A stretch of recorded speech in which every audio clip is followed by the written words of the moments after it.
Thank you for joining us today on session regarding the 1099 NEC form, previously form 1099 Miscellaneous. My name is Perla Gallegos with HFMA Accounting Department. At the end of today's material, attendees will be able to understand the new 1099 NEC form and the filing process. We'll go over the reporting available in QuickBooks to help identify those contractors the chapter region paid throughout the calendar year. Many of you are familiar with the original form 1099 Miscellaneous.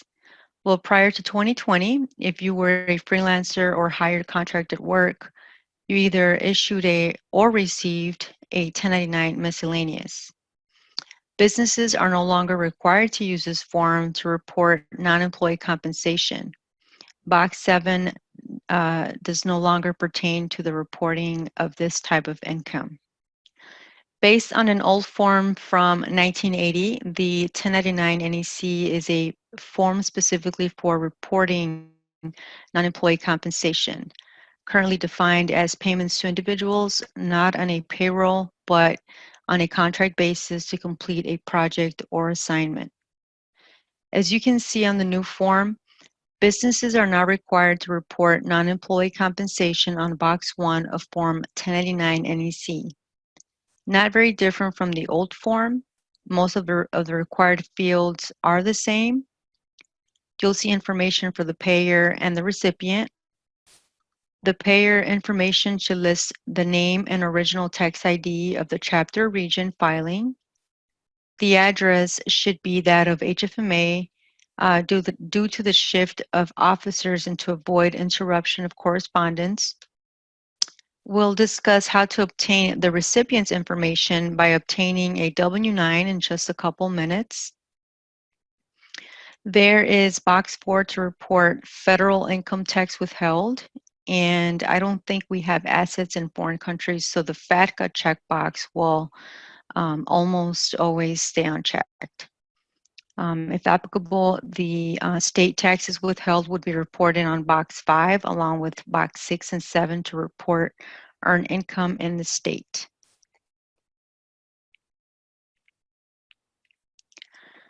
All businesses must file a Form 1099 NEC for non-employee compensation if all 4 of these conditions are met. You made the payment to someone who is not your employee. You made the payment for services in the course of your trade or business. You made the payment to an individual, partnership, a state, or in some cases, a corporation. You made payments to the payee of at least $600 during the year.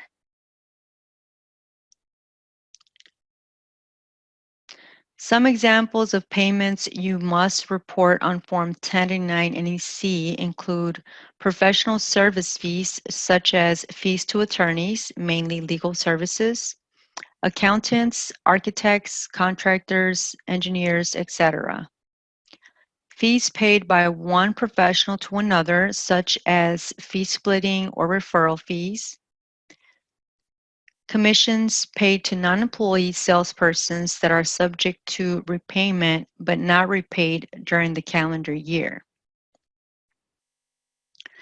You must also file Form 1099 NEC for anyone from whom you withheld federal income tax under backup withholding rules for any amount, even if it's less than $600. The most common payments chapters make that would require filing in 1099 NEC are fees and expenses paid to speakers for chapter programs. For example, if a chapter gives a speaker a travel allowance and does not request receipts, it is included on the 1099 NEC. However, if a speaker is reimbursed for actual expenses documented by receipts, those expenses need not be reported on the 1099 NEC. All right, so moving on, the Form W-9 request for taxpayer identification number and certification is a one-page IRS information form that individuals and businesses use to send their taxpayer identification number to other individuals, clients, banks, and other financial institutions. You must obtain a Form W-9 from any party the chapter or region is doing business with to help identify the type of business and whether a Form 1099 NEC is required. The W-9 will help complete Form 1099 NEC as it verifies the taxpayer's ID or Social Security number, the name of the business or person, and address. Most importantly, it serves as audit support.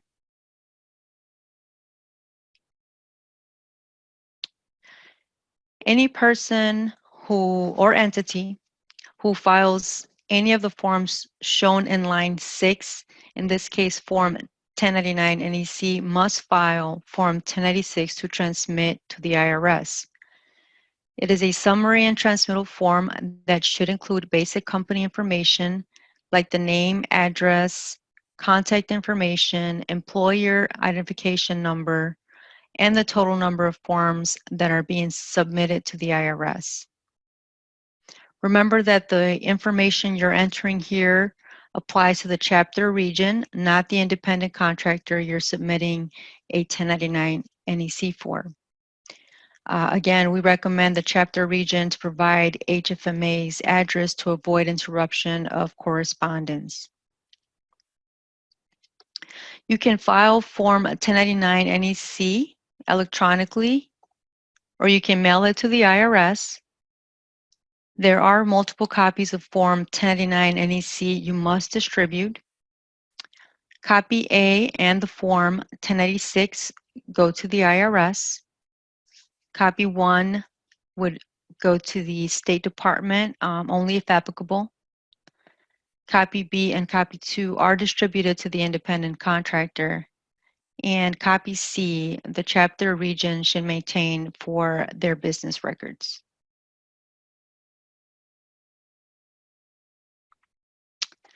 Filing due dates. Typically, Form 1099 NEC is due to the IRS and the payee by January 31st of the following year.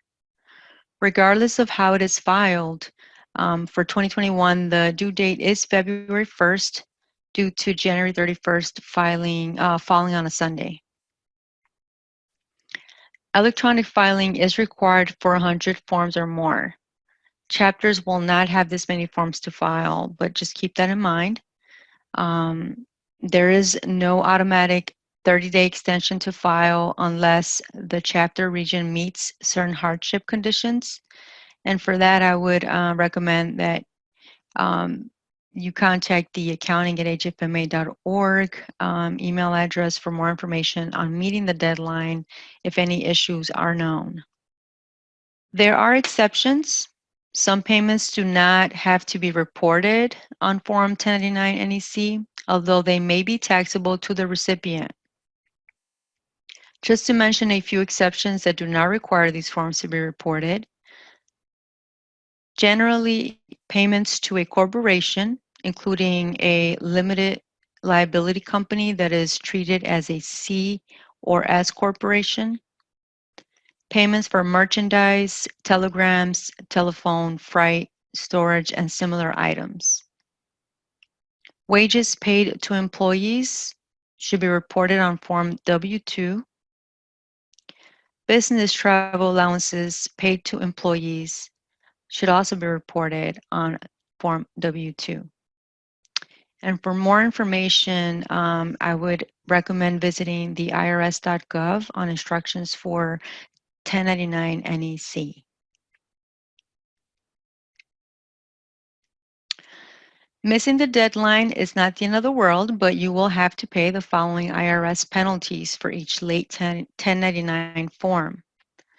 $50 if you file within 30 days of the due date per return with a max penalty of $565,000. $100 if you file more than 30 days late, but before August 1st. $260 if you file on or after August 1st. If you intentionally fail to file, you may be subject to a minimum penalty of $530 per statement with no maximum.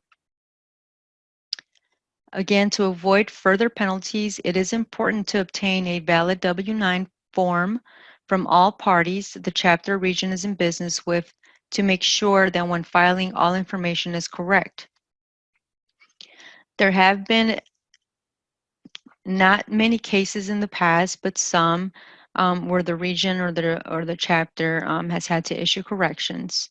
So please do your best to avoid this, as penalties seem to be more strict and higher. So most of our leaders should have access to QuickBooks. If you do not, please be sure to reach out to accounting@hfma.org and you will be sent a link directly from Intuit with instructions to log in. Now with your QuickBooks access, you'll log in to further access the chapter or region's reporting center. And the easiest way to access the reporting center is by using the left navigation panel and clicking Reports.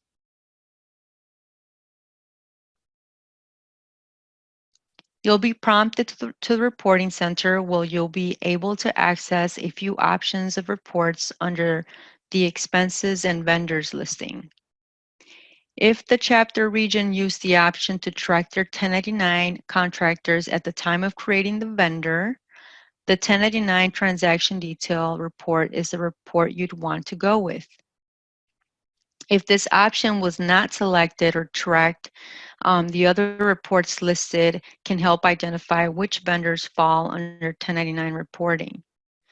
We would like chapters and regions to use QuickBooks correctly to track all 1099 contractors and information. So if there's any help needed or further instructions, please feel free to contact accounting@hfma.org and we'll be happy to assist.